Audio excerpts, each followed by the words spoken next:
The Georgia sun beat down on the tarmac as he stepped off the transport plane, his boots hitting American soil for the first time in 8 months. The deployment had been extended twice, and he'd missed Christmas, their anniversary, and their son's 10th birthday. But now he was home early, 3 days ahead of schedule, and he couldn't wait to see the looks on their faces. He'd kept the surprise secret, texting his wife that he wouldn't be back until Friday. It was Tuesday. He imagined her expression, the way she'd gasp and throw her arms around him, how their boy would launch himself into his embrace. The Uber dropped him off 2 blocks from base housing. He wanted to walk, to savor these final moments of anticipation. The neighborhood looked exactly as he remembered. Neat rows of identical houses, tricycles in yards, American flags hanging from porches. Normal. Safe. Home. As he rounded the corner onto their street, he saw his son sitting on the curb in front of their house. The boy's shoulders were hunched, his head down, picking at the pavement with a stick. Something about his posture made the father's steps slow. "Hey, buddy," he called out, his voice catching with emotion. His son's head snapped up. For a split second, joy flooded the child's face, then it twisted into something else. Fear. The boy scrambled to his feet and ran toward him, not with the exuberance of a happy reunion, but with urgency. "Dad!" The word came out as a harsh whisper. Small hands grabbed his arm, pulling him away from the house. "Dad, you can't just go in. You can't." He knelt down, searching his son's face. The boy had grown taller in 8 months, but he looked younger now, his eyes wide and frightened. Dark circles shadowed the skin beneath them, and he'd been chewing his nails, a habit they'd broken years ago. "What's wrong? Is Mom hurt?" "No. I don't know. Dad, please, just listen." His son's voice cracked. "Mom's in there, but something's wrong with her. She's been acting weird for weeks. Really weird." "Weird how?" The boy glanced back at the house, then pulled him further down the sidewalk, behind the Johnson's hedge. "She talks to herself. Like, full conversations with nobody there. And she keeps going to the basement and locking the door. I hear her down there crying sometimes. And there's a man." His chest tightened. "What man?" "He comes in uniform. Army, like you. I've seen him 3 times. They go in the basement together and stay down there for hours. When I asked Mom about it, she said I was making things up. But Dad, I'm not crazy. I saw him." The father's mind raced through possibilities, each one worse than the last. His wife had seemed stressed on their video calls lately, distracted. He'd attributed it to the burden of single parenting. But what if it was something else? "When was the last time you saw this man?" "Yesterday." "Dad, that's not even the worst part." His son's voice dropped to barely a whisper. "Last week, I woke up in the middle of the night. I heard noises, so I went downstairs. The basement door was open just a crack, and I looked down." He paused, his whole body trembling. There were more people down there. At least 3 or 4. And they were all in uniform. And Mom she was different. Her voice was different. Different how? Deeper. And she was saying things that didn't make sense. Numbers and codes and words in another language. "Dad, she saw me watching. She looked right at me, and her eyes." Tears spilled down the boy's cheeks. They didn't look like Mom's eyes. A chill ran down the father's spine despite the afternoon heat. "Where is she now?" "In the basement. She's been down there since this morning. The door's locked." His son gripped his arm tighter. "Dad, I'm scared. I don't think Mom is Mom anymore." He pulled his son close, feeling the boy's heart racing against his chest. 8 months away. 8 months of missing the everyday moments, of trusting everything was fine back home. What had happened to his family? "Okay," he said quietly. "Okay. Let me handle this. You stay outside, understand? No matter what you hear, you stay out here." His son nodded against his shoulder. The father stood, straightening his uniform, and walked toward the house he'd dreamed about for 243 days. But now that door looked different. Now it looked like the entrance to something unknown. He reached for the handle, his other hand instinctively moving to his hip where his sidearm would have been in theater. The door was unlocked. It swung open silently. The house was dark, all the curtains drawn. The air felt wrong, too cold, and carrying a scent he couldn't quite place. Metallic. Clinical. From somewhere below, he heard his wife's voice, but his son was right. It sounded off. Too measured. Too calm. She was speaking in Russian. He stood in the kitchen, directly above the basement, listening to his wife's voice drift up through the floorboards. The Russian was fluent, unaccented, impossible. She'd taken Spanish in high school. They'd laughed about her terrible pronunciation when they tried to order at a Mexican restaurant on their honeymoon. The conversation below was one-sided, like she was on the phone. He caught fragments, coordinates, tactical positions, something about the package. His military intelligence training kicked in, his mind automatically cataloging details. The terminology was precise. Professional. Whoever she was talking to, this wasn't casual conversation. His phone buzzed. A text from his commanding officer. Call me. Urgent. He silenced it. The house felt staged. That was the word that came to mind as he moved through the kitchen. Everything was too perfect, too deliberately arranged. Family photos lined the walls, but they looked like props in a showroom. The refrigerator was covered with their son's drawings, but the magnets were all evenly spaced. No one lived like this. No one with a 10-year-old kid. He noticed other things, a laptop on the counter, closed but with a small LED light blinking. Government issue, he realized. The brand contractors used. 3 cell phones charging by the toaster, all burner models. A stack of mail on the table, unopened, all addressed to names he didn't recognize. The basement door was reinforced. That was new. The frame had been replaced with steel, and there was a keypad lock where the old doorknob used to be. His wife's voice stopped. The silence was worse. He heard footsteps on the basement stairs. Slow. Deliberate. The electronic lock beeped, and the door opened. She stood there, and for a moment, she looked exactly like his wife. Same auburn hair pulled back in a ponytail. Same spray of freckles across her nose. Same blue eyes. But something was wrong with the way she held herself. Too rigid. Too alert. "You're home early," she said. Her voice was flat, emotionless, surprised. "Yes." She didn't move to embrace him. Didn't smile. Just stood there, studying him like he was a stranger. "When did you get in?" "An hour ago. Took an Uber from base." He watched her carefully. "Where's my welcome home kiss?" Something flickered across her face. Confusion? Fear? It was gone too quickly to identify. "Of course. I'm sorry. It's just a shock." She moved forward mechanically and pressed her lips to his. They were cold. She pulled back, and he saw it then, a tiny scar behind her left ear that hadn't been there before. Fresh, maybe a few weeks old. Precise. Surgical. "Where's our son?" she asked. "Playing at the neighbor's." The lie came easily. "I wanted us to have some time alone first." How thoughtful. She turned back toward the basement. "I was just organizing some things. Storage. You know how cluttered it gets." He followed her to the doorway and looked down the stairs. The basement had been completely renovated. What used to be a cramped space filled with boxes and Christmas decorations was now something else entirely. He could see equipment, monitors, communication arrays. It looked like a tactical operations center. "What the hell is all this?" She turned to face him, and this time there was no pretense of normalcy.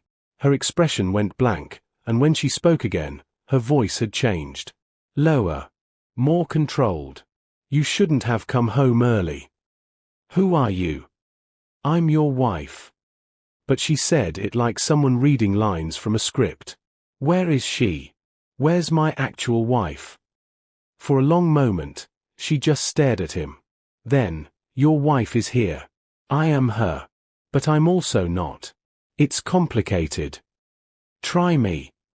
She moved with sudden speed, pulling the basement door shut and locking it with her body between him and the exit. How much did your son tell you?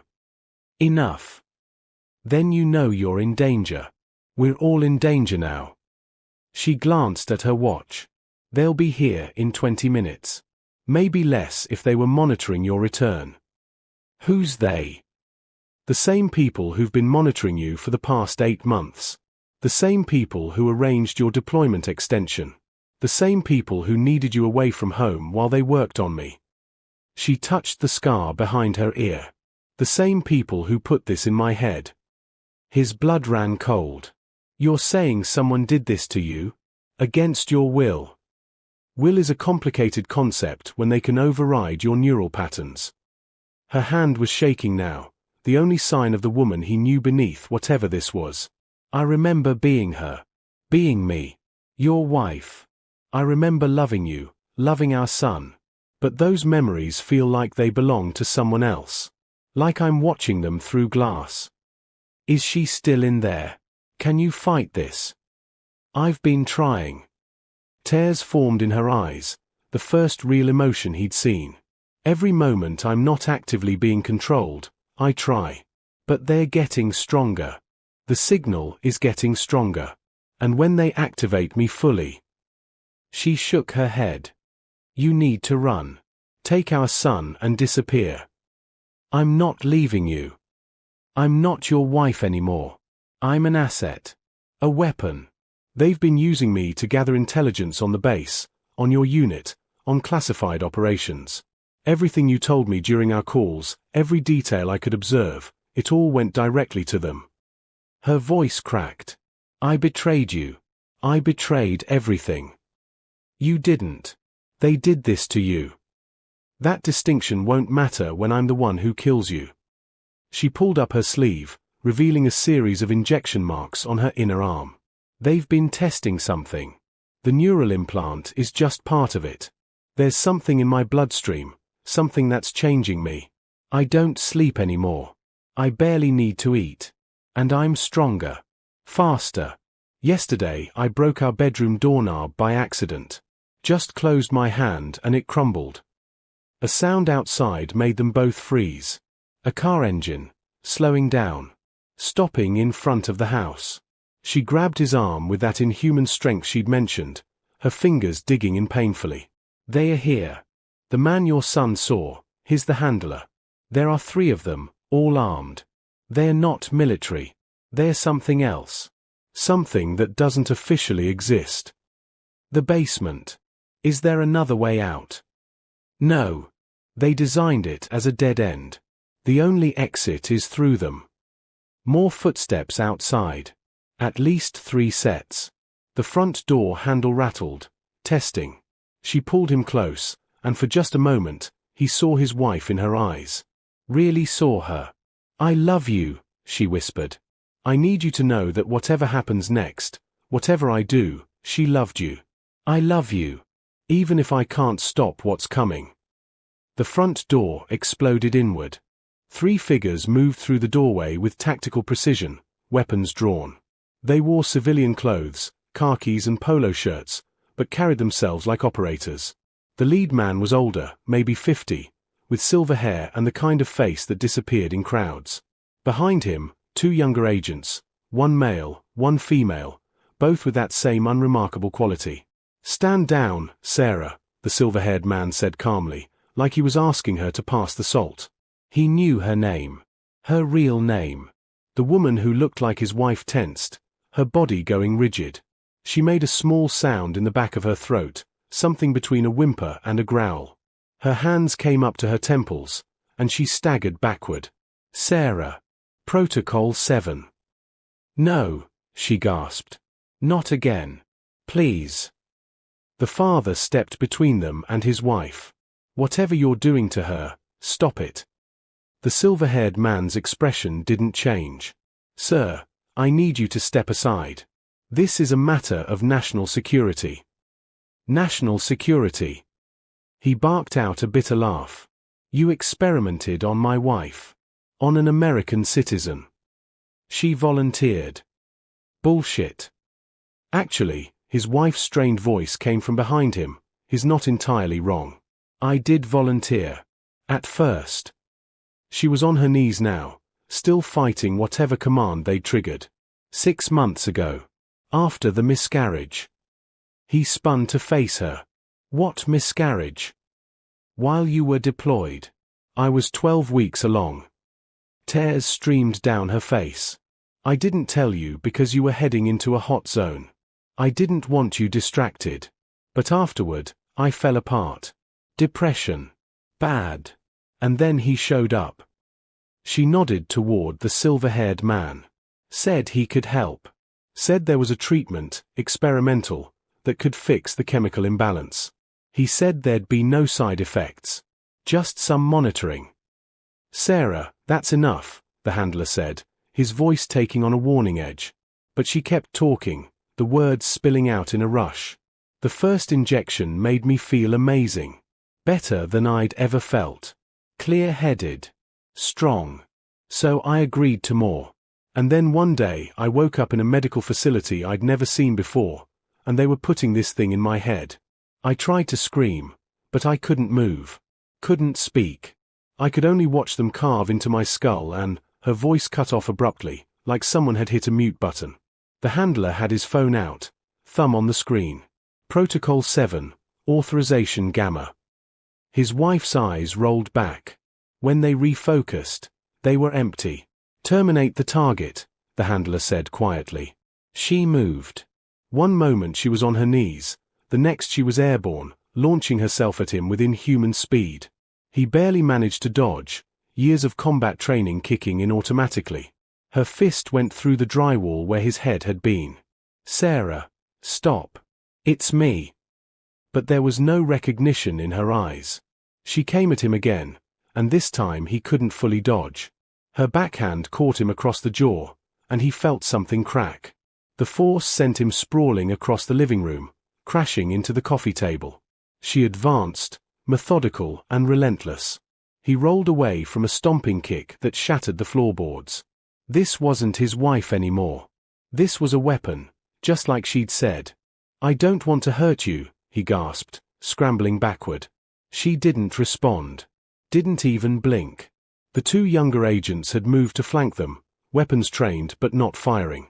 They wanted her to do it. Cleaner that way. Domestic violence, murder-suicide. It would all get swept under the rug. His back hit the wall. No more room to run. She grabbed him by the throat and lifted him off the ground with one hand. Her grip was like iron, cutting off his air. Black spots danced at the edges of his vision. Mom, stop. Their son stood in the doorway, eyes wide with horror. I told you to stay outside, the father choked out. But the boy's arrival had an unexpected effect. His wife's head snapped toward their son, and something flickered across her face. Confusion. Recognition. Her grip loosened slightly. Sweetie, she said, her voice her own again. Baby. Run. Please run. Sarah, continue the protocol, the handler commanded. Her hand tightened again, but she was fighting it. He could see the war happening behind her eyes, 2 opposing forces battling for control.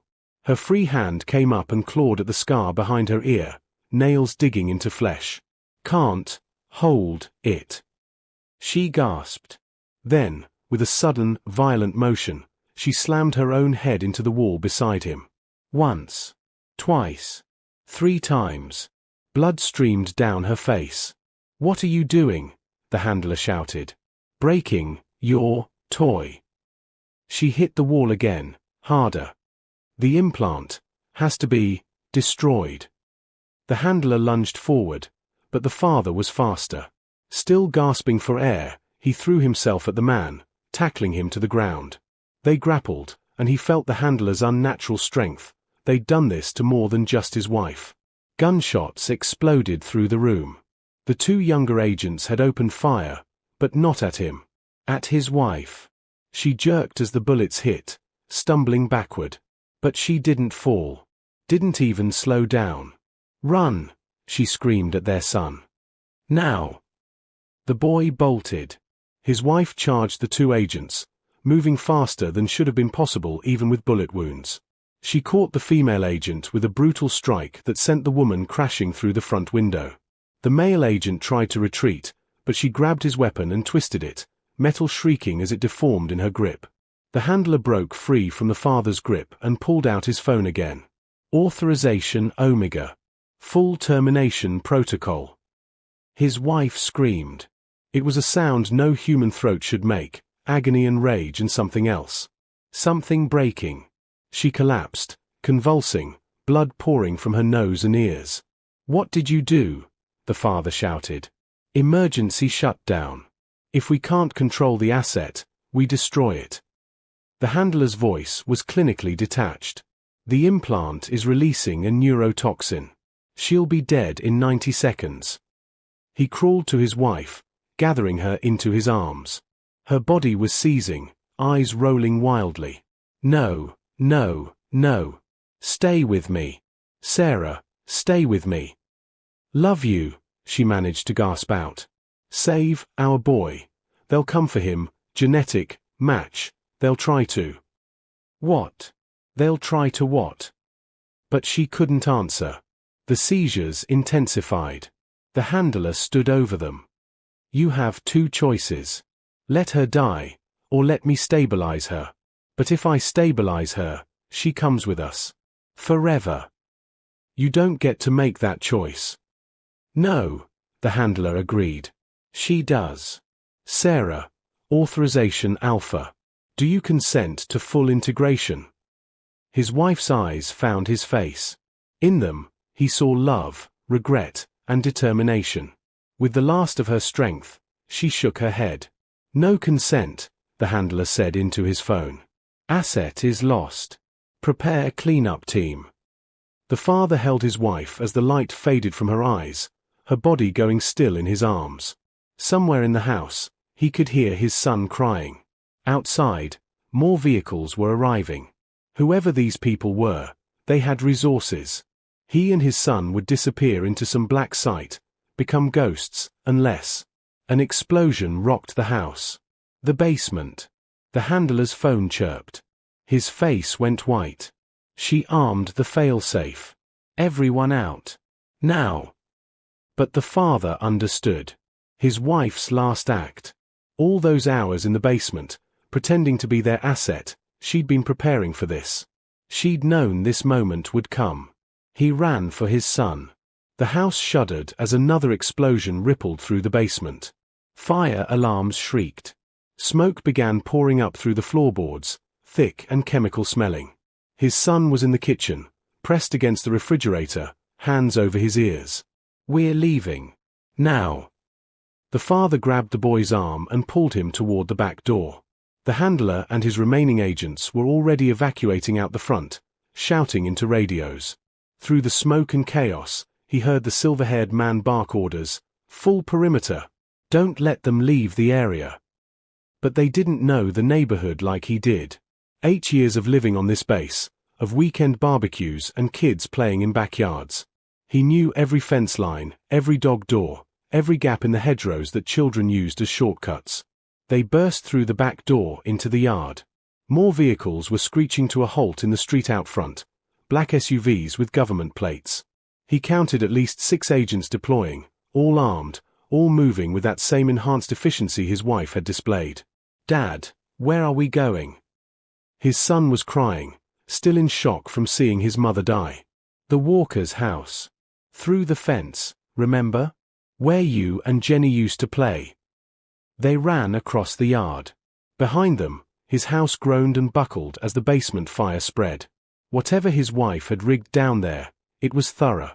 Evidence. Equipment. Bodies. All of it would be reduced to ashes and melted metal.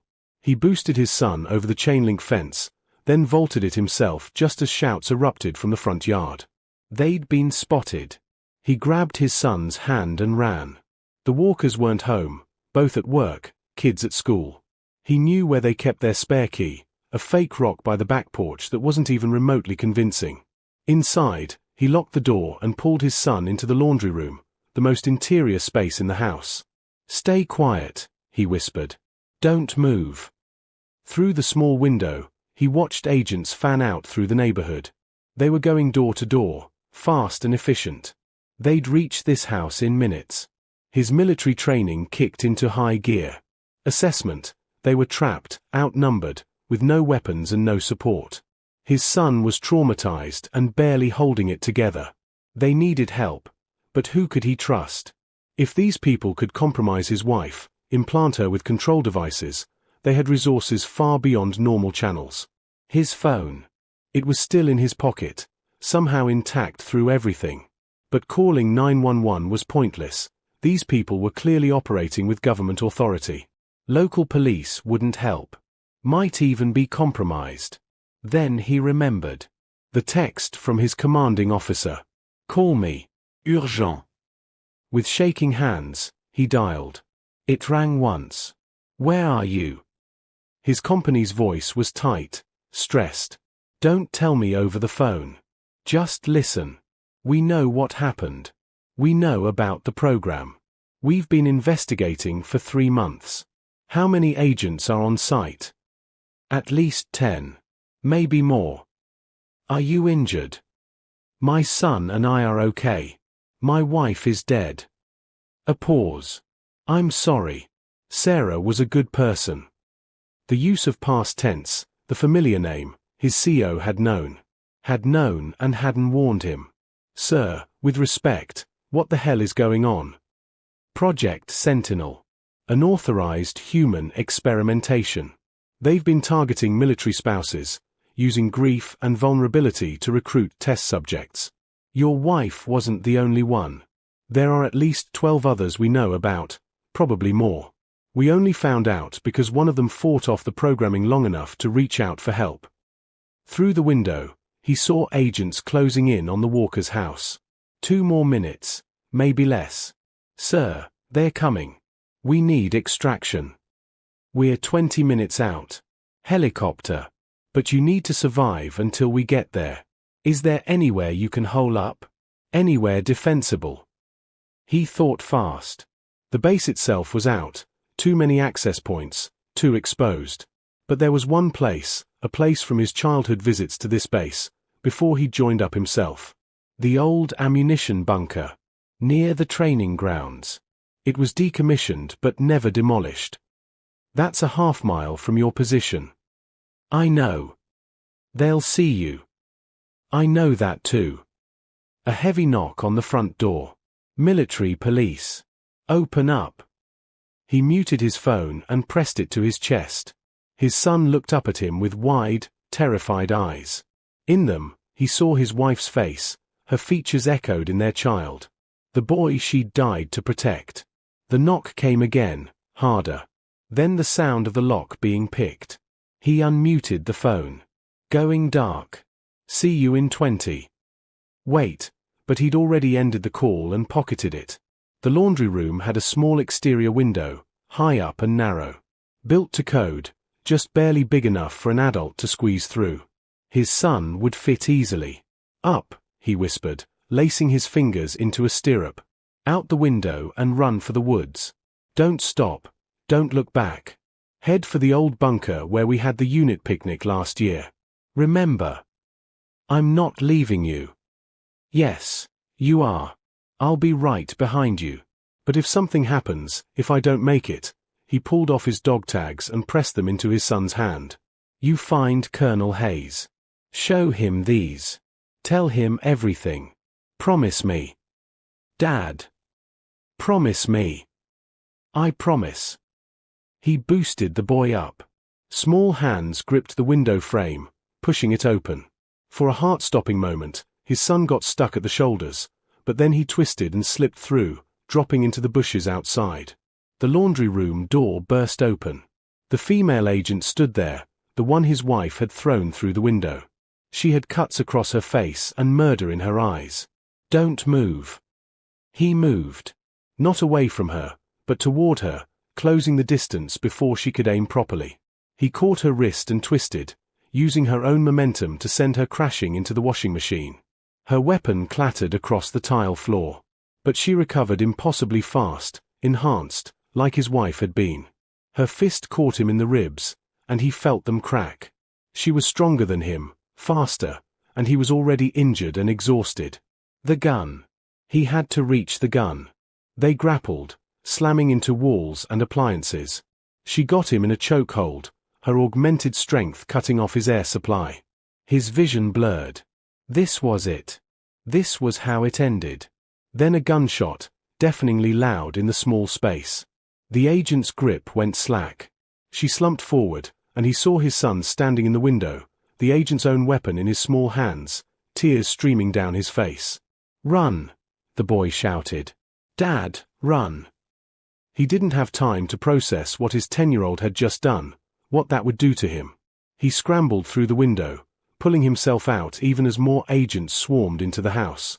They ran through backyards, vaulting fences, ducking behind sheds and playground equipment. Bullets sparked off metal and thudded into wood around them. His son was fast, fear giving him speed, but they both knew they wouldn't make it to the woods. The agents were too close, too many.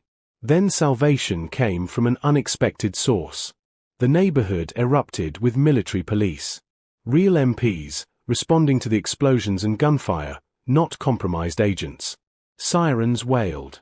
Uniformed soldiers poured in from all directions, shouting orders, establishing a perimeter. The agents trying to pursue them melted away, vanishing into houses and side streets. They couldn't risk exposure, couldn't explain what they were doing gunning down a soldier and his child in broad daylight. He grabbed his son and ran for the tree line, using the confusion as cover. Behind them, his house burned, black smoke billowing into the blue Georgia sky. Ahead, the woods waited, offering temporary sanctuary. They made it to the trees just as the helicopter appeared on the horizon. 18 minutes. Close enough. The old ammunition bunker squatted among the pines like a concrete tomb, half buried and forgotten. Vines covered the reinforced walls, and the heavy steel door hung askew on corroded hinges. His son huddled behind him as they slipped inside, into the cool darkness that smelled of rust and decay. "Is Mom really gone?" The boy's voice was small, hollow. He wanted to lie, to offer comfort. But his son had just shot someone to save his life. The time for protecting him from hard truths was over. "Yes." "Did I kill that woman?" "You saved me. That's what you did." "But did I?" "We'll deal with that later. Together. Right now, we need to stay alive."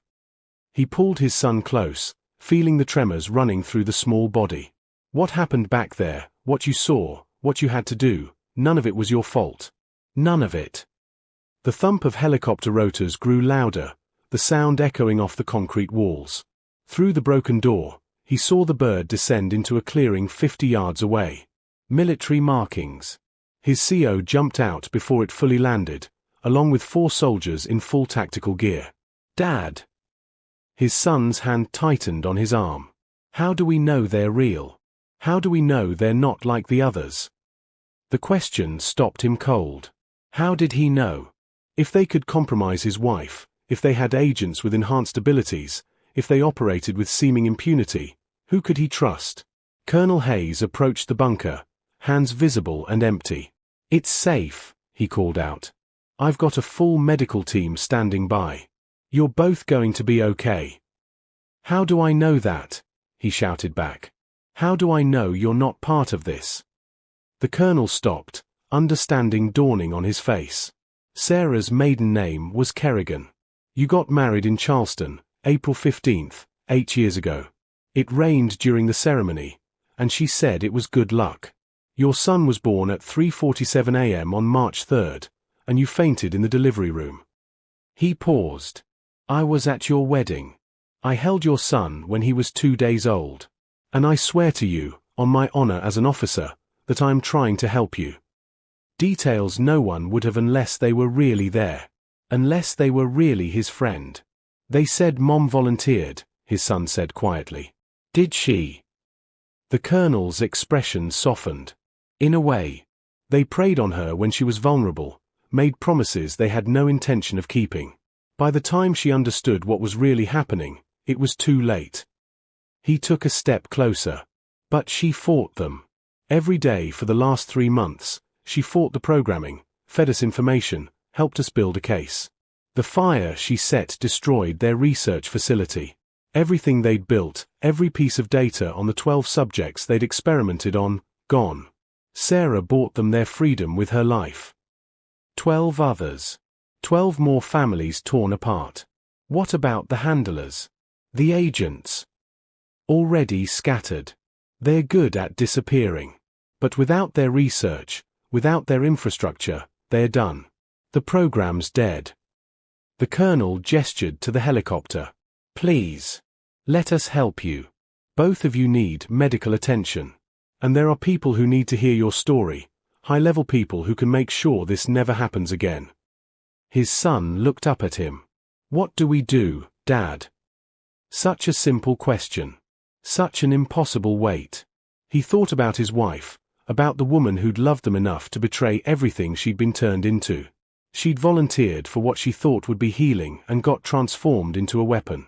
But in the end, she'd chosen them. Chosen to fight. Chosen to destroy the thing that had destroyed her. We trust, he said finally. And we tell her story.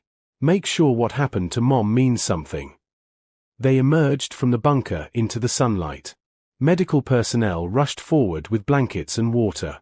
His son didn't leave his side, and he didn't let go of the boy's hand. The helicopter lifted off 20 minutes later, banking away from the base. Through the window, he could see the smoke still rising from what used to be his home. Everything they owned, every photo, every memory, ashes now. But not her. Not Sarah. She lived on in their son's eyes, in the courage it took to stand in that window and pull the trigger, in the strength it took to run when she told him to. Sir. One of the medics interrupted his thoughts. Your son. He's asking for you. He moved to where they'd laid the boy down, checking his vitals. His son's eyes were closed, but tears leaked from beneath the lids. I can still see her, the boy whispered. Her face when she was choking you. She didn't look like Mom. I know. But at the end, when I shouted, she looked like Mom again. Just for a second. She was always your mom. Even when they tried to turn her into something else, she was always fighting to be your mom. The boy opened his eyes. Will they come after us? The people who did this? The colonel, overhearing, knelt beside them. We're taking you somewhere safe. A facility where other families from this program are staying. You'll have protection, counseling, everything you need. And once we've secured testimony from all of you, once we've built an airtight case, we're going to make sure every person responsible faces justice. Even if they work for the government. Especially if they work for the government. The helicopter touched down at a secure location 3 hours later. A converted hospital, isolated and heavily guarded. As promised, there were other families there, hollow-eyed spouses and traumatized children, all carrying the same weight of impossible loss. In the common room that night, he met a woman whose husband had been turned into an asset, a man whose wife had nearly killed their daughter before fighting off the programming. They shared stories in quiet voices, bearing witness to each other's pain. How do you live with it? The woman asked. Knowing they used the people we loved against us. I don't know yet, he admitted. Ask me again in a year. His son fell asleep that night curled against him, nightmares making him whimper and twitch. He held the boy close, counting each breath, each heartbeat. Proof of life. Proof that they'd survived. A soft knock on the door. The colonel entered quietly. Got a minute? They stepped into the hallway. We recovered something from your house. Before the fire consumed everything. He held out a small metal box, scorched but intact.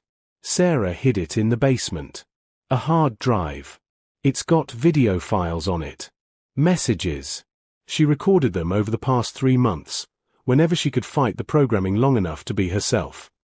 His hands trembled as he took the box. Have you watched them? No. They are private. For you and your son. The colonel paused. There's also something else. A document. Legal papers. She'd been researching her condition, and she found something in the military legal code, a loophole. If she could prove she was being controlled against her will, if she could document the experiments, her death would be classified as killed in action. Line of duty. Full benefits for her family. She was trying to take care of us, even knowing she might not survive. She loved you both. That much is clear in everything she did. After the colonel left, he sat in the dark room, the metal box in his hands, his son sleeping fitfully nearby. Inside were his wife's words, her true self preserved in digital amber. The last pieces of who she'd been before they tried to erase her. He wasn't ready to watch them yet. Maybe tomorrow. Maybe next week. For now, it was enough to know they existed. Enough to know that she'd fought, had documented everything, had made sure her story would be told. In the morning, they would begin therapy. They would give statements. They would start the long, painful process of healing. But tonight, he held his son and grieved the woman who'd been his partner, his love, his friend. The woman who'd volunteered to fix her broken heart and got shattered into pieces instead.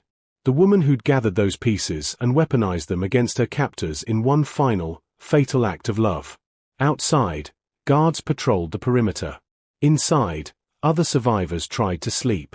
And somewhere in the dark, the people responsible for Project Sentinel were running, knowing that their crimes were no longer secret, their victims no longer silent.